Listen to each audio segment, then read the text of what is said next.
This is Gene Bailey on screen. This is a TV show called Flashpoint. If you're unfamiliar, it's on a network called the Victory Network. It's a TV channel on like Dish and DirecTV, kind of like Cartoon Network or Nickelodeon or whatever. It's an ultra-religious TV channel with far-right extremists on there. It's absolutely batty. Well, they have Gene Bailey, this guy right here. They have him on as a host, right? And they had Glenn Beck on this episode, of all people. It gets absolutely crazy, to say the least. There's a whole bunch of stuff that I wanted to talk about on this. And while we talk about it, for people who haven't been on here before and seen this stream, as usual, we're going to play a game while listening to this guy go absolutely batty. This opening part, I'm starting here for a very specific reason. It's actually about 34 minutes into this episode, but they have like a break in between. So this is the second half, the start of the second half of the show. We haven't watched the first half. I may get to it later, but I stopped at the beginning of an advertisement because there's something specific I want to address. Give this a listen. We have the latest information. We have all the same feeds everybody else has. You will get the latest information right here, Victory Channel. Of course, America Stands will be a lot of our affiliates. Yeah, America Stands is like somehow some kind of an advertisement or something. There's a very specific reason I want to talk about this. Just keep listening. Carrying America Stands. So it'll be a lot of places. We want you to watch, get a lot of good information that you're not going to get by a network that is sponsored by... You notice the hesitation here? He's like drawing it out and not just getting to the point and telling you who he believes that other networks are sponsored by. Pharmaceutical companies. All right, Okay, here's what's interesting. I have spent the day today. He was obviously hesitant about saying who they were sponsored by. This is how propaganda works. He was trying to hint at you that other networks other than Flashpoint or other than Victory Network, which is owned and operated by Kenneth Copeland, other networks are owned and operated by the cabal or the globalists or the secret leaders that are pulling the strings and controlling everybody and blah, blah, blah. So here's what's interesting. I've spent the day today looking through a little document called The Protocols of the Elders of Zion. Now, if you haven't heard of this, I wouldn't be surprised because I just heard about it recently. I knew that something like it existed, but I didn't know where to find it or what it was called or what it contained or anything like that. So let me tell you the short story of how this thing, the Protocols of the Elders of Zion, came to be. I'll probably do a full-blown video on it eventually. Basically, back in the 1800s, in Tsarist Russia, that's how far back we're going, late 1800s, there was basically a propaganda minister, for all intents and purposes, in Tsarist Russia who was he was the founder of the KGB, I believe. This was before the KGB actually existed, of course, because the KGB was a Soviet-era program, I think. And this is pre-Soviet Union. So this guy was the founder of the KGB, I believe, and he created propaganda constantly. That was like his whole job, right? So he creates this document called The Protocols of the Elders of Zion. And it was basically the Jews have been blamed for things throughout history, Middle Ages, since like the 800s, earlier than that, honestly. But this is where things really started to get like really, really ugly as far as like blaming Jews for things goes. This guy that founded the KGB came up with these supposed protocols of Jewish leaders supposedly found on the body of Jewish soldiers. Completely fabricated. It's completely made up. You know where these supposed protocols actually came from? These are supposed to be letters from Jewish leadership that were passed down to every Jewish person and kept in their pockets, apparently. It's absurd from the ground up, but supposedly they found this on a Jewish soldier, and inside the letter that he was holding were these protocols for world domination. And I think they're 27 protocols or something like that. I downloaded it. I found it on the FBI's like vault or whatever, but when I downloaded it, it got all mangled for some reason. The PDF didn't come through properly. Must be the cabal, right? So anyway, so there were like 27 protocols, and it's absolutely insane stuff. It's like uncanny. It's stuff that I hear evangelical leaders saying all the time. The idea of like the cabal or the Illuminati or the elite or the globalists, that came from this document. They released them, like these 27 protocols, over the course of like, I don't know, a few years. And then this one guy compiled all of the protocols into a single book that's like 140 pages long. And that's what I ended up downloading. This is around 1902, 1903 when this is all fabricated. I have to make that perfectly clear. It's completely made up, all of it. It was all a forgery, largely pulled from a satirical book that was written in the 1850s or something. Like, I forget what, 70 or 80% of it was just pulled right out of this satirical book, like completely made up. And the rest was made up by this Russian czarist propagandist, basically.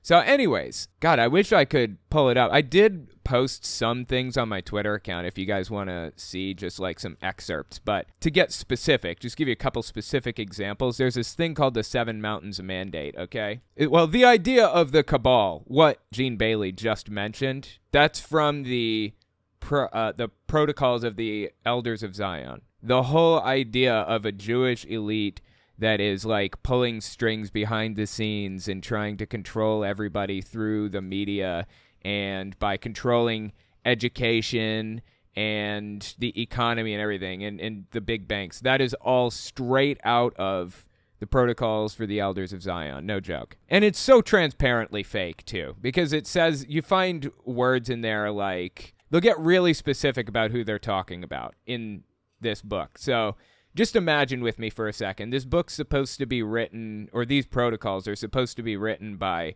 Jewish elders passed down to other Jewish people, right? But it'll say things like, we, that is the Jews, blah, blah, blah. We, the Jews, want to control the media and all this. It's like, okay, if it's a Jewish person handing this to another Jewish person, then why would you even put this down? It's almost comical how ridiculous and obvious it is. But anyway, point is, I'm going to be covering this at length eventually. But now that I've found the source of all of these conspiracies, and I do mean all of the conspiracies that are espoused by the far right, down to like QAnon claiming that they're drinking kids' blood and stuff like that, all from this, no joke.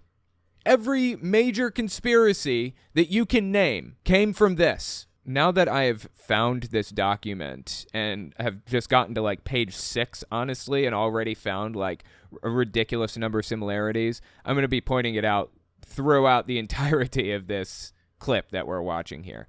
So with all that being said, let's actually continue listening to Gene Bailey, see what else he has to say. I'll leave that right there. Let me introduce you our next guest, Chad Robichaud, Mighty Oaks founder and president, USMC Force Recon veteran. He's a U.S. Air Marshal Special Agent, Medal of Honor recipient, best-selling author, pro MMA champion. That's the best part to me.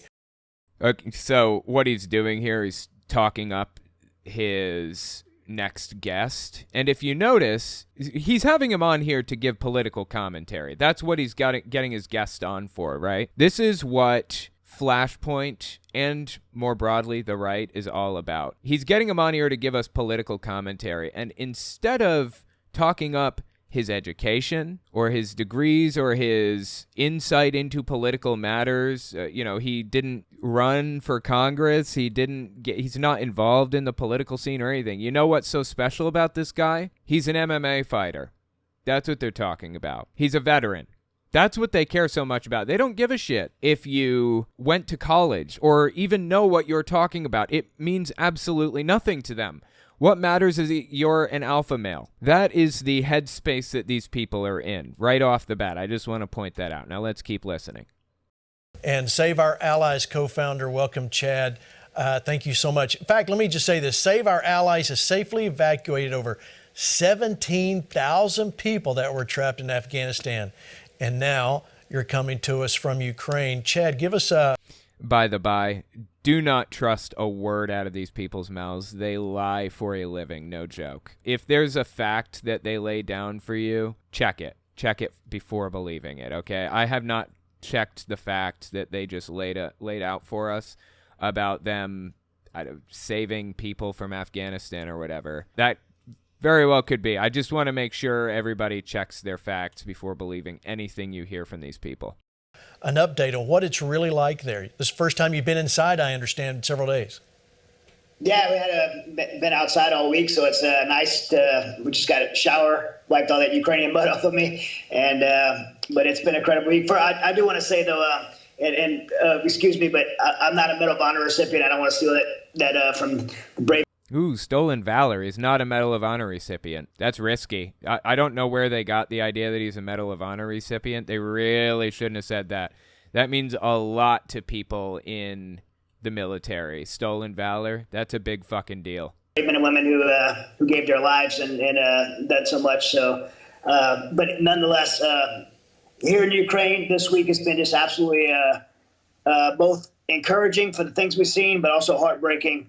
I just returned from about an hour east of Izum, which has been recently liberated, and they're liberating more and more every mile they push forward. Right shoulder to shoulder with the Ukrainian soldiers fighting for their homes and their families and their freedom. And I'm actually fascinated that they had somebody on to talk about like fighting in Ukraine or whatever, because the general sentiment among these people, specifically the far right, Flashpoint people, is that Ukraine is evil.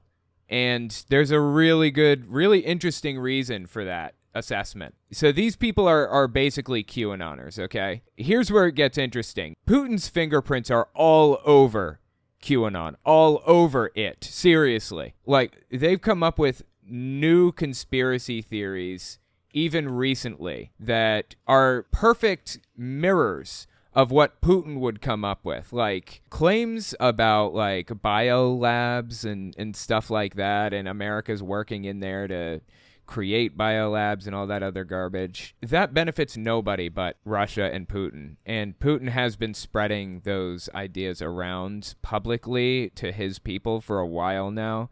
So I find it particularly fascinating that, QAnon very obviously supports Russia. I find it fascinating that these people are like Flashpoint or are getting somebody on who would support Ukraine. As we're watching it unfold, it's just horrific to see what's happening to these, mainly to the civilian population. Ballistic missiles flying into homes and apartment buildings and schools and hospitals. I don't think there's one structure in Izum that hasn't been hit. Like one major structure, including homes, that hadn't been hit. And then, just yesterday, I was with a team who went in to uncover mass. And I know there's a lot of contested information on mass. Yeah, I don't trust a word out of his mouth. Seriously, do not trust a word out of his mouth. This is Flashpoint. Nothing is trustworthy. Also, these people are absolutely unhinged from reality, so I've got to be careful what they air on here. I might have to cut it out later. We'll see. Mass graves, but I personally witnessed yesterday women, children, people with hands tied behind their back, all civilians, no military people, pushed in the mass graves after they're partially burned. All right, I'm going to have to skip forward because this is probably bordering on not YouTube safe. Let me just jump forward a little bit here. Finally giving away tax dollars with no oversight. Ukraine is a country known for corruption. There it is. I told you. I knew they were going to start criticizing Ukraine eventually. It was only a matter of time. This is absolutely insane. Washington, D.C. is a city known for corruption.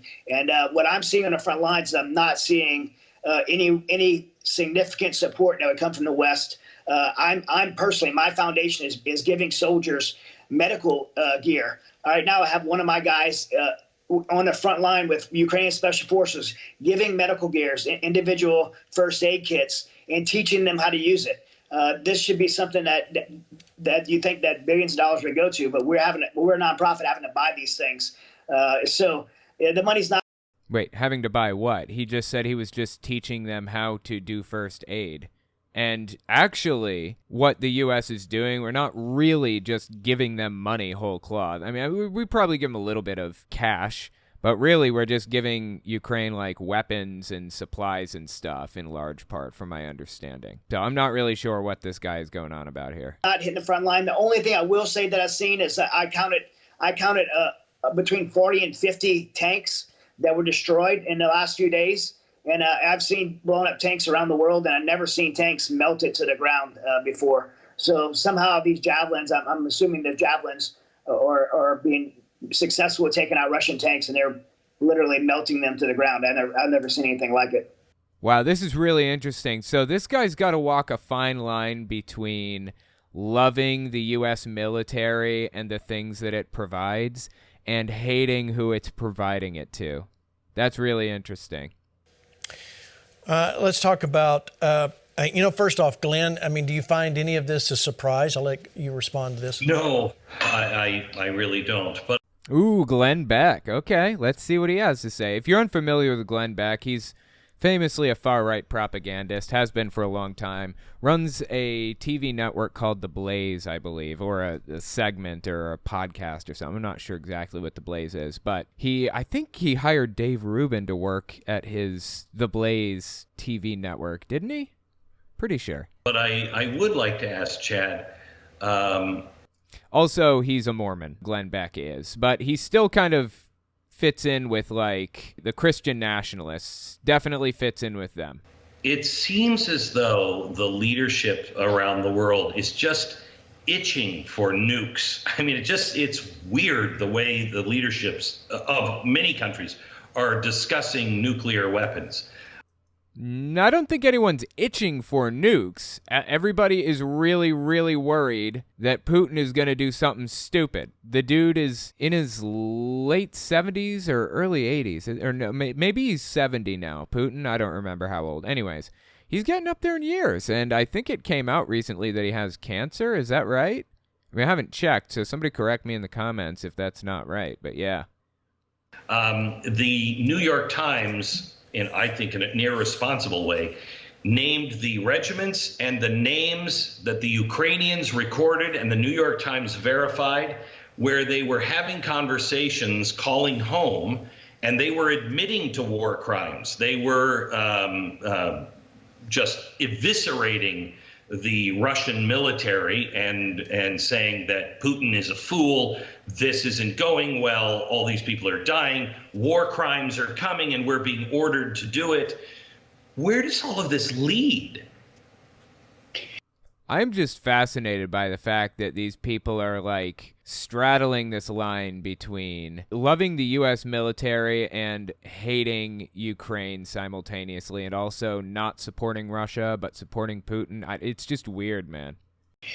You know, I don't think there's a good way out. Either one or two things happen, and both of them include escalation from Russia. I mean, this is good. Something bad has to occur for either Putin to back down or the world to step up. Something bad has to occur, and so those are the only two scenarios. It will get worse before it gets better, and that's really unfortunate to say, especially. I'm not sure I completely agree with his assessment. I don't think all right, here's the thing about, like, escalation, military escalation and stuff. Every time somebody does something, like, on the world stage, every time, like, a world leader does some crazy shit, their adversary has to respond or they look weak, right? And you can get yourself into, like, this absurd, like, circular pattern of just you do something even more extreme than the last guy did over and over and over again, and it just turns into a huge mess. It's just ugly, and that's where Putin has found himself. He keeps escalating, and others are, like, responding proportionally, but he takes that as an offense, and he escalates even more, and it's just not good. We need to find an off-ramp, and by we, I mean the United States. The U.S. needs to find an off-ramp for Russia to chill out and stop attacking and escalating the war, basically. I don't know what that off-ramp is. I don't know how we're going to help Putin realize that this is ridiculous and he's just hurting himself and making a huge mess out of everything? I don't know. I don't know what the answer is, but it's just going to keep spiraling out of control until something is done to de-escalate the situation, basically. Sitting where I'm sitting and seeing the things I've seen this week, especially to innocent women and children, it will have to get worse before the situation changes. I don't think it's fair to say that. I think that's defeatist, and I'm not a fan. So how does the Nord Stream play in? I'm sorry. I'm such a...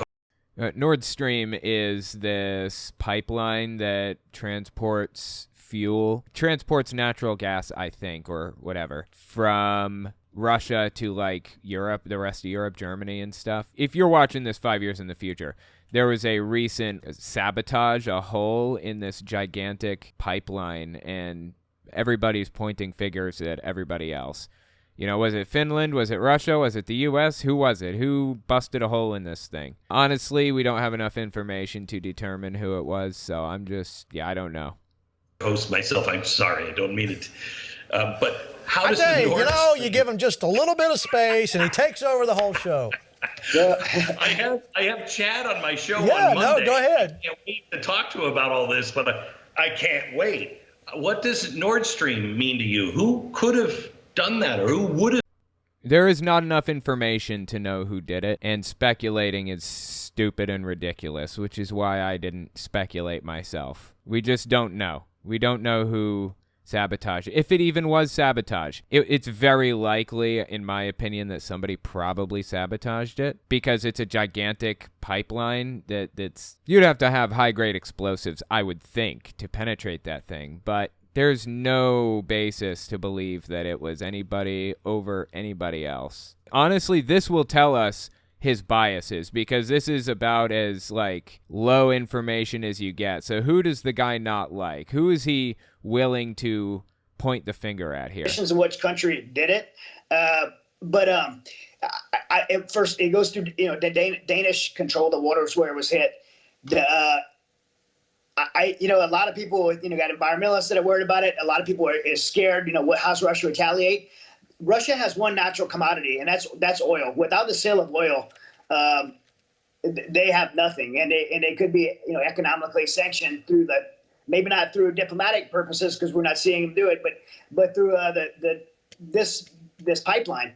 And so whoever did this wants to bankrupt Russia, and that's not a fair assessment in my mind. I think that's kind of a ridiculous conclusion to reach. And I love how he just automatically counts Russia out of the equation. There are plenty of good reasons why Russia could have done this themselves. I mean, it's going to get fixed. It's not like it's a permanent problem that's never going to be resolved. It's just it's a temporary disruption in service, in gas production or transportation, right when we're coming up on the fall season, when it's starting to get cold and the Europeans are really going to need that gas. I think it will be successful to do it. I'm not cheerleading to blow up that pipeline, but I am happy that that's going to sting Putin. And honestly, surprised they had this guy on. Seriously, I cannot believe they got him on. Somebody who would say that actually blows me away. It could have been done months ago without blowing up the pipeline through economically sanctioning the sale of Russian oil to places like Germany, and saying, as long as you're invading your neighbor and shooting ballistic missiles into civilian populations and using chemical weapons, which we know they use chemical weapons on civilian, I don't know that for sure. Like I said, be very skeptical of every word out of this guy's mouth. This network is not trustworthy in any way. You are not going to be selling oil around the world. And, how else do you stop them besides cutting off the one thing that they have, and that's the sale of oil? Well, so he's saying that America should sanction Russia to prevent them from selling oil to Germany. What does he think people have been doing this whole time? First of all, and second, Germany is Germany. They make their own choices. It's not like we can force Germany to whatever. And Germany is actually taking steps to rebuild their military and invest massively in clean energy to get themselves off of, fossil fuels from Russia or whatever else. So It's not like nothing's being done about this. We're definitely doing stuff to solve this. So what happens? I need to ask this before Glenn asks a question. Sorry. I'm kidding. What happens? Do you think Putin's painted himself into a corner? Sure, aside yes. from the time. Oh, yeah. Yeah, Putin has definitely painted himself into a corner, for sure. There are very few good ways out of this for Putin, honestly. Aside from the pipeline issue, do we really want to see Putin painted into a corner? Yes, I do. I mean, that could lead to further escalation from him, but honestly, what else could he possibly do? Like, the dude invaded a sovereign country for no reason, just because he wanted it, and gave us blood and soil arguments. Like, that's insane. He is unglued from reality completely at this point. He's not making rational choices, so what can you do, you know? What are we going to see with that? Sure, he did. He's painted himself in a corner. He's a narcissist. And he's, we talk about him being a lunatic, and he is a lunatic in the sense he makes, crazy and radical decisions. But he's driven not by lunacy. He's driven by ego and narcissism, and he wants nothing more to have power. Look, the guy has Russia. He has more landmass than anyone else in the world, and he's only using 30% of it. He can't even take care of the people he has. Dude, why do you think Putin's only using 30% of the land mass that he has? You want to wager a guess there, pal? Think maybe it's because half of it is, like, uninhabitable? Because it's, like, frozen solid permafrost? It's like complaining that they're not living in the Arctic Circle. Or they're not living in Antarctica. There are people in the Arctic Circle, I think. Of course, people are not living in, like, these ultra freezing cold areas. Nobody lives in northern parts of Russia. In every part of Ukraine that he has taken over is just in rumbles and ruins, and that's not presently. That's all the way back to 2014. So he is moving forward in this effort. He's not going to back down because he's been embarrassed. The whole world has seen that the Russian military is a paper tiger. That's very true. The fact that they got this guy on, though, should not be undersold. This is extremely important. This is a shift in political discourse from the far right, what we're seeing right now.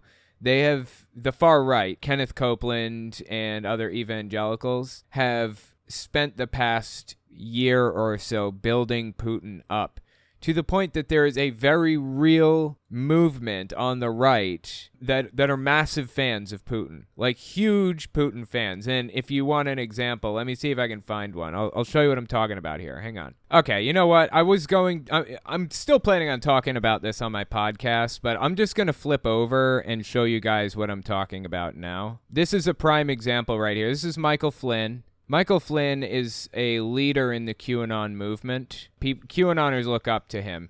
And on the right, this is the Mel K show, apparently. This is Mel K. She's a QAnon conspiracy theorist, talks a lot about the Great Reset. I've talked about her at length on my Unfiltered channel. And on the bottom, this is Clay Clark. He ran the Reawaken America tour. These are far-right extremist QAnoners. So when you see Putin and a very interesting speech that was just given, I think, literally in the last couple of days by Medvedev. Okay, the former. So Medvedev is another guy in the hierarchy. He was the president of Russia for a short period of time. Medvedev's speech was very stern, and so we have got to pay attention because these are not shy leaders. These are bold leaders who have everything at stake in terms of protecting their country. So these fools, and like I said about Zelensky and his statement about nuclear war, and people can go to the various Telegram or my various social media and see it. That is a foolish person. But what's more dangerous than that is a dangerous fool, right? Oh, I think that's the end, yeah. So the point is there is a very real thread of Putin love through the Republican Party. Not just QAnon. Listen to this. This is at a Trump rally. With the Russia and the Ukraine conflict, what's your... My opinion, I grew up in 40 years, under the Russian thing. And I love Putin. Putin. Poutine. Isn't that like some kind of a Canadian dish of sorts that has, like, what is it? French fries with, like, something, or I don't know what poutine is. I've heard good things, though. Unfortunately, I don't think that's what she's talking about. I think she's talking about Vladimir Putin. Putin is making the right, what the American people is built over there. He wants to clean them out, He wants to get rid of Americans? Clean them out, all the biochemical place, everything, and nuclear. Completely fabricated. That doesn't exist. That's not happening. But this is, once again, a pro-Putin conspiracy theory that came straight from Russia that has spread to Trump supporters. So the fact that Flashpoint is denouncing Putin and or Russia this way, the fact that they had a guy on to basically talk smack about him like this is a big deal. It should not be underestimated. The value of it should not be underestimated. It is a big shift among the far right and the way that they're handling this thing or that thing. It's pretty crazy. And I was, part of my time this week was I counted about 60 bodies of Russian soldiers. And oh my God, come on. No more of this. Putin's embarrassed. Victory for him would have been to take Ukraine in a week. This isn't a victory. People ask me all the time, is Ukraine winning or is Russia winning? I say Ukraine's winning. Why? Because Russia's goal was to take Ukraine, and they can't do it. Absolutely agree on that point, for sure. Whether Ukraine is actually winning or not is not really the point. The point is that Russia is not winning, and as a result, Ukraine is winning, just by the simple fact that Russia isn't. Russia was what has like the third most powerful military in the world or something like that. I forget, this number may not be correct, so don't quote me on it. I think that Ukraine is basically like the population of Washington, D.C. or something. Let me just look that up. 44 million. Okay, so that's not quite right. Let's see. So Ukraine has the population of, okay, so 44 million compared to Russia's 144 million. They have 100 million more people. It's like insane. That is absolutely insane. I'm trying to find a good comparison. Ukraine is roughly the size of Texas, give or take. Roughly the size of Texas. Or it's roughly the size of like Washington, Oregon, and Montana put together, I would say. So there you go. And Russia is gigantic. It's huge. Oh my God, is Russia big. So anyway, let's keep listening. And they're not going to do it. All right, let's change topics just a little bit. Back in August was the 1-year anniversary where Joe Biden called his botched Afghanistan withdrawal an extraordinary success. Well, it was an extraordinary success. You know why? Because we're out of Afghanistan. I couldn't ask for anything more than being out of Afghanistan. That is fantastic. I am so glad to be out of there, first of all. No more hundreds of millions or billions or even trillions of dollars being burned up in, just lit on fire, basically, in the Middle East. No more of that. That's fantastic. Big fan. They needed to complain about his exit strategy because it was something that he did, and they need to criticize whatever it is that Joe Biden does, no matter what. And interestingly enough, it worked. It was a piece of propaganda that stuck. It was something that people paid attention to, that they believed.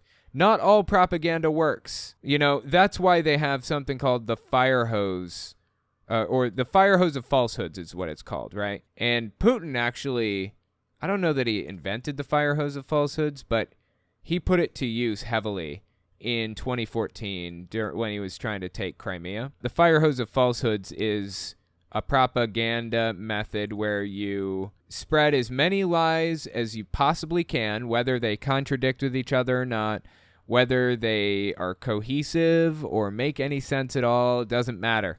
Spread as many as you can through as many networks and outlets and social media as possible and see what sticks. The people who support it or don't support it will pick which things they like a menu.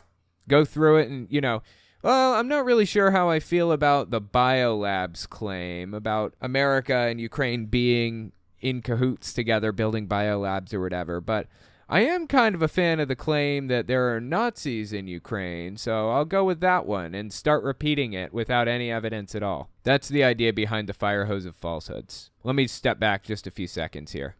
Botch Afghanistan withdrawal. So the Afghanistan withdrawal, that was part of the fire hose of falsehoods. They talked about how the Afghanistan withdrawal was something that Joe Biden completely messed up. It was just terrible. It was awful. Did a terrible job. And the reason that they kept saying that over and over and over again, and the reason they're still saying it all these months later, what are we, a year out now? Is because it worked. It was one of those things that stuck despite being false. Yeah, there were things that he could have done better, probably. In hindsight, certainly. There were definitely things he could have done better in hindsight. I'll give him that. But guess what? We're out of Afghanistan. I'm not going to complain. An extraordinary success, Chad. Obviously, I don't think any American that has watched anything happen with the people holding on to C-17s trying to escape and Americans being left is... Americans were not left in Afghanistan. The people holding on to the planes were Afghans, or wait, what's the name? Afghan is a type of blanket, isn't it? Is it Afghanistanis? What's the plural for this? I don't know. Anyway, yeah, they were Afghans that were holding on to the planes, and that's devastating. I do not like that at all. We should have put more time and money and work into making sure that we got as many people out as we possibly could. You know, if they worked with us, if they were translators for us, if they helped in the war effort or whatever, honestly, if they just wanted to get out, period, they should have been able to escape. But, it is what it is, unfortunately. I just find it fascinating that these people, Flashpoint people, are the ones complaining about immigrants trying to get over here and being unable to, and what a travesty that is. Just a bizarre thing to hear from their mouths. They don't care about these issues at all, honestly. Like, not even a little bit. What they care about is destroying people's reputations that they don't like. That's it. And to get a little bit more granular with the Afghanistan withdrawal, they go with the very specific propagandistic framing that works the best. We left money over there. We left equipment over there. People weren't able to escape who wanted to get out and all of that stuff. That's the propagandistic framing they go with because that's what they've found resonates with their constituents or with their base, the people that watch this TV show. We did technically leave some Americans in Afghanistan because they had built families over there. They lived over there and they didn't want to come back. We left American citizens there because they didn't want to go. So anything but a success. What's the update there? What can you tell us? The update is that Biden used Donald Trump's plan. He did not alter it, and they're still talking about what a terrible job he did. Do you think they'd be doing that if Trump had been in office? I'd be willing to bet that there's a reason why Trump waited to withdraw from Afghanistan in the first place, because he didn't want it on his record for one reason or another. Well, I mean, if giving up the most strategic place on the globe between Iraq, Iran, Russia, and China away to our enemies is a success, and I guess it was. Wow. So this guy thinks that we're going to war with China, so it's more beneficial to stay in Afghanistan and continue to bleed that country dry because we can. Why not? Just blow tons of money, billions and billions and billions of dollars per year on equipment and troops' lives just because it's a good place to be. We're not going to war with China. We're not getting in a ground war with China, okay? And if we were to get in a ground war with Russia, we wouldn't need to use Afghanistan as a jumping off point, of all places. What were the other places he named? Either way, it's a ridiculous claim. If we wanted to be in the Middle East, we have an ally there, Israel.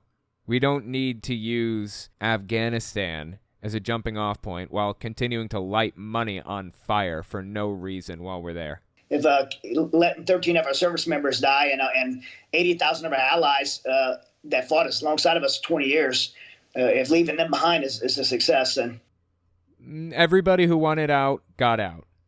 People stayed because they wanted to, first of all. And second, 13 people died getting out of Afghanistan. That's true. That's devastating, and I'm sad about that.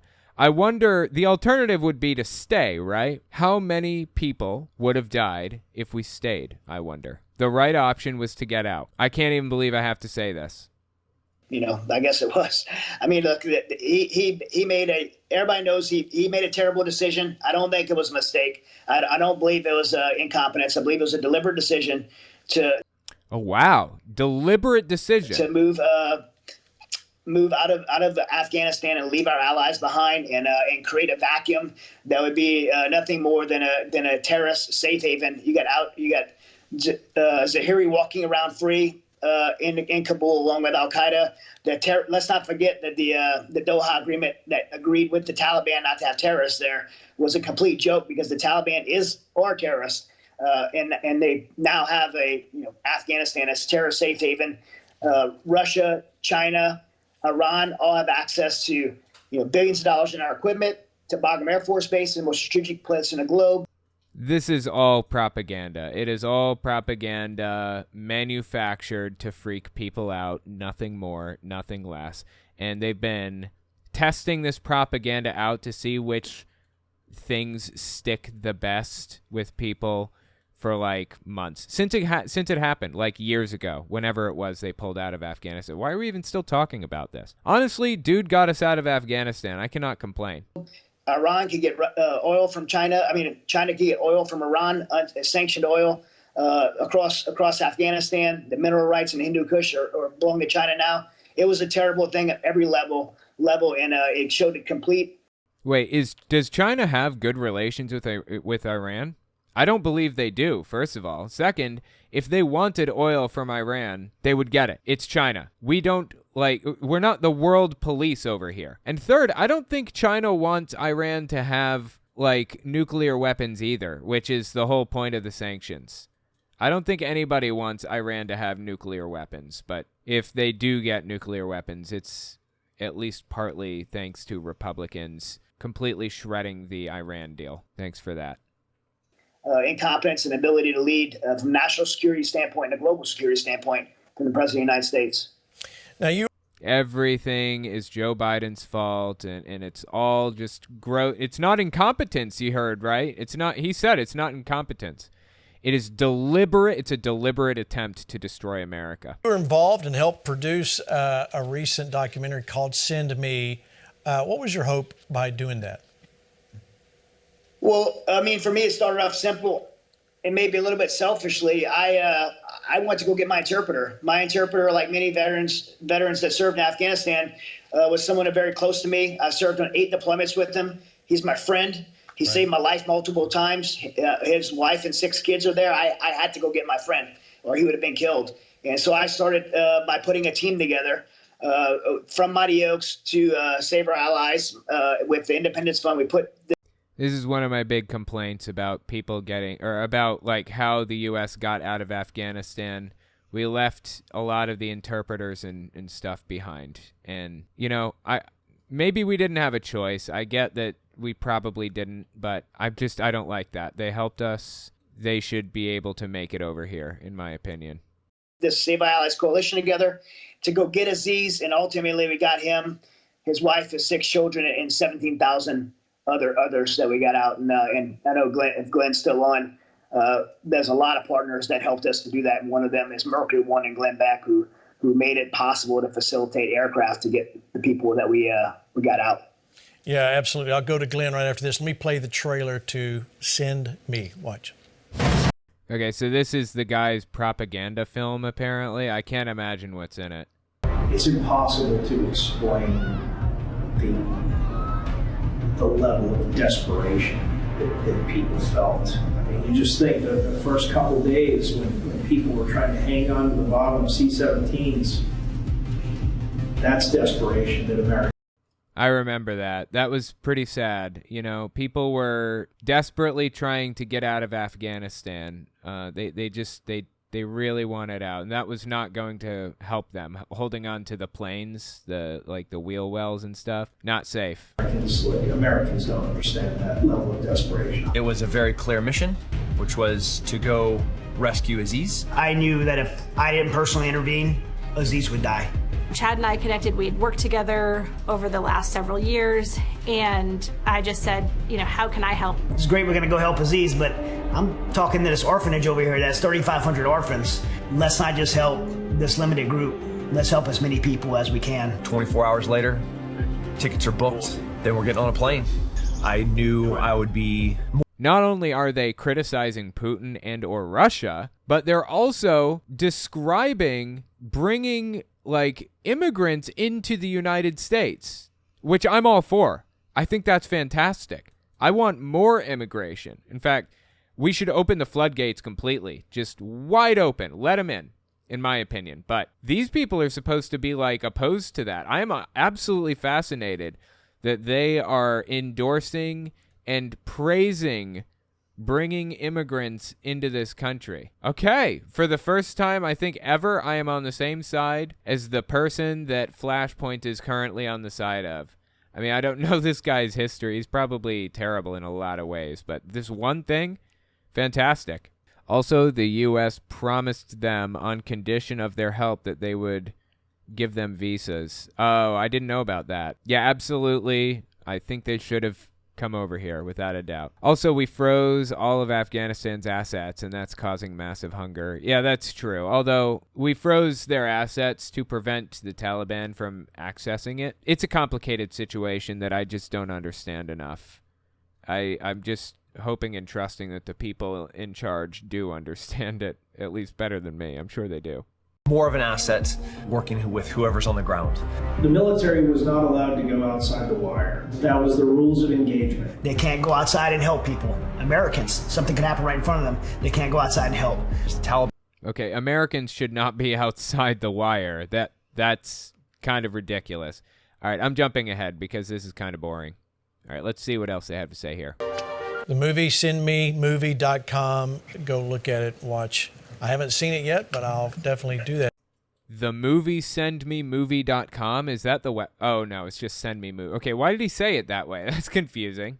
All right, so Glenn, when you watch just the trailer of this, most Americans cannot even fathom 1/10 of what's going on there. How should Americans view this? I mean, this is still any veteran, but not just veterans anymore. We go all over the country, and when I talk about no one left behind and what happened, there's an uproar of conservative anger about the fact of what happened in Afghanistan. How do we go from here, Glenn? Yeah, that uproar is all fabricated outrage. Yeah, there are things that Biden could have done better, absolutely, without a shadow of a doubt. But he got us out of Afghanistan. He got us out. I cannot complain about that, first of all. And second, this is the result of targeted testing. It's the result of the fire hose of falsehoods. They are intentionally setting out to find the thing that will do the most political damage to the people involved. And the Afghanistan withdrawal was one of those things. That's just what it is. They do not give a shit about the troops. They never did. They never will. What they care about is nationalism and propaganda. Simple as that. A couple of things. First of all, Chad started the program saying, I'm not a recipient of the Medal of Honor, but I can guarantee you in the afterlife, he will be wearing a Medal of Honor. Oh, I bet. Yeah, he'll totally be wearing a Medal of Honor in the afterlife. Absolutely. Because, I'm not even going to go there. I'm not going to go there. Remember, Glenn Beck is a Mormon, so he has a completely different idea of what the afterlife is than, anybody else on this show. He is, but he and his friends and team have done, not just in Afghanistan, but... Dude, is he crying? I think he's crying. Everywhere is remarkable. He's an Oscar Schindler, and we're in a period of time where Oscar Schindler isn't going to be recognized. But there will come a time when sanity is restored, and you will see the heroes that stood and helped these people. This is great and profound evil. And what is Biden? We created that situation. We were involved 25 years ago. We are involved trying to heal and help. It was crazy to even try it. Then we just screwed it all up, and then we just abandoned anyone who was on our side. That's not exactly accurate, but once again, propagandists got to propagandize, right? A tremendous evil that we have unleashed, and I think we will pay a very high price as a nation for what we've done. Why, I hear you asking? Why are we going to pay a high price, or how, more accurately? God is going to lift the veil of protection over America to punish us for not worshiping him hard enough or whatever. This sentiment has been repeated through the generations. Let me show you an example. This is Jerry Falwell Sr. and Pat Robertson talking about 9/11 the next day. This is 9/13, so this is 2 days after 9/11 took place. Same sentiment echoed in what they had to say here. God's going to lift the veil of protection because we aren't Christian enough in America. This is the first time that we've been attacked on our soil. First time, and by far the worst results. And I fear, as Donald Rumsfeld, the Secretary of Defense, said yesterday, that this is only the beginning, and with biological warfare available to these monsters, the Husseins, the Bin Ladens, the Arafats, what we saw on Tuesday, as terrible as it is, could be minuscule if in fact God continues to lift the curtain and allow the enemies of America to give us probably what we deserve. Wow. That's insane. That is rough right there. That is unhinged. We got what we deserved because we aren't worshiping God hard enough. You ready for the list of people that Jerry Falwell and more broadly the far right blames for 9/11 taking place? Well, Jerry, that's my feeling. I think we've just seen the antechamber to terror. We haven't even begun to see what they can do to the major population. The ACLU's got to take a lot of blame for this. The ACLU, of all people, seriously, the ACLU is who he's blaming. Oh, yeah. And I know I'll hear from them for this, but throwing God, or successfully with the help of the federal court system, throwing God out of the public square, out of the schools. Nobody threw God out of the public square or the schools. Kids have always been perfectly allowed to pray to their heart's content. Teachers too. They just cannot force students to pray with them. That's the only difference. This guy is not upset that prayer does not exist, is not allowed in schools anymore. That's not the case. He's upset that teachers cannot impose their religious views on the students. And because of that, God lifted the veil of protection and made 9/11 happen. That is insane. The abortionists have got to bear some burden for this because God will not be mocked, and when we destroy 40 million little innocent babies. Just complete delusion. That is not happening. That did not happen. That's a complete misrepresentation of absolutely everything. But this list is who the far right blamed for it, and it's insane. We make God mad. I really believe that the pagans and the abortionists and the feminists and the gays and the lesbians who are actively trying to make that an alternative lifestyle. Well, that's one hell of a list. The gays and the lesbians and the abortionists and the feminists of all people who are actively trying to make that an alternate lifestyle. That's nuts, dude. The ACLU, People for the American Way, all of them. People for the American Way, by the by, that is actually the parent company of Right Wing Watch. I talk about Right Wing Watch a lot, but yeah, that's who that is now. Who tried to secularize America. I point the finger in their face and say, you helped this happen. Well, I totally concur.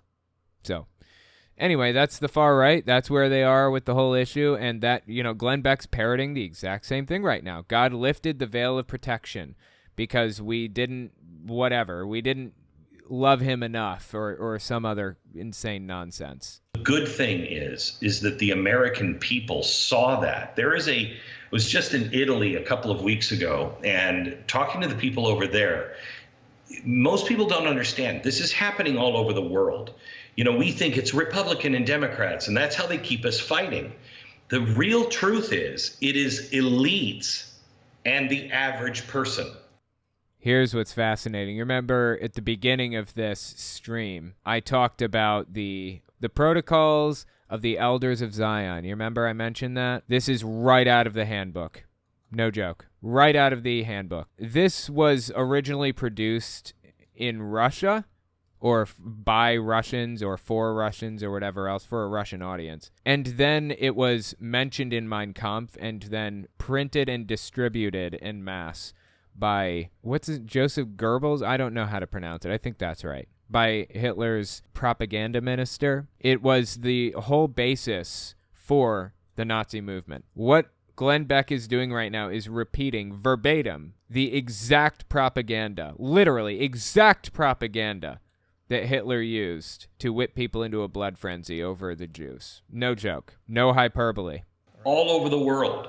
This is why you're seeing the elections in Europe go the way they're going, because people know, I want somebody who's not a part of this system, who's fighting for me, because I don't want to go to war. I don't want to do any of these things. I want to help people.